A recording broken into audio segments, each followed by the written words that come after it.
Pačioje Šiaurės Atlanto vandenyno širdyje slypi sala. Tai sala, kur plyti neaprėpiami ledynai, lėtai alsuoja miegantys ugnikalniai, o šaltas šiaurės vėjas pasveikina atvykus į ledo kraštu pramintą Islandiją.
Islandijos sala yra įsikūrusi dviejų tektoninių plokščių sandūroje. Jos ne tik nulėmė neramų šio krašto likimą, bet ir padovanojo salai vieną gražiausių ir įvairiausių kraštovaizdžių visame pasaulyje. Kiekvienais metais plokštės lėtai tolsta viena nuo kitos, su milžiniška jėga plėšdamos salą per pusę. Šis plokščių judėjimas sukelia žemės drebėjimus ir ugnikalnių išsiveržimus. Tačiau nepaisant visų gamtos katastrofų, sala yra pilna gyvybės.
Ledynai yra neatsiejama Islandijos dalis.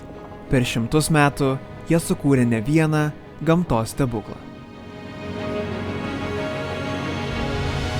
Nuolatos tirpstantis ledynų ledas sukuria neįtikėtinai painų upių ir šaltinių labirintą, o krioklių populiacija čia yra tikriausiai tankesnė nei žmonių.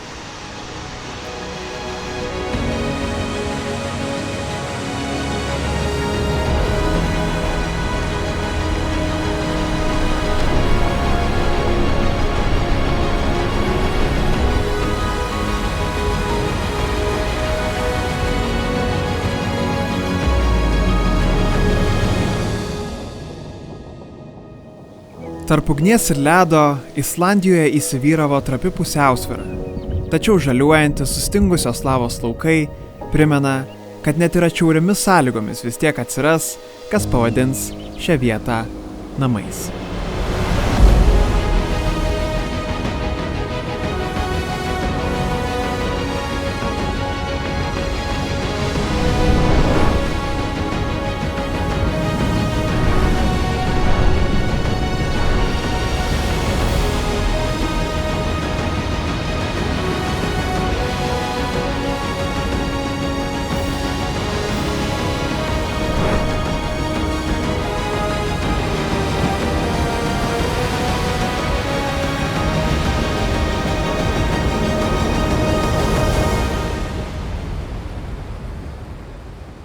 Ačiū Islandijai už puikius orus ir savaitę be gamtos katastrofų, ačiū bendrakeleiviams už nuotaiką, ačiū žiūrovams, nepamirškime keliauti, pažinti ir mylėti savo mažą, gražią, kiekvieną kartą stebinančią žemę.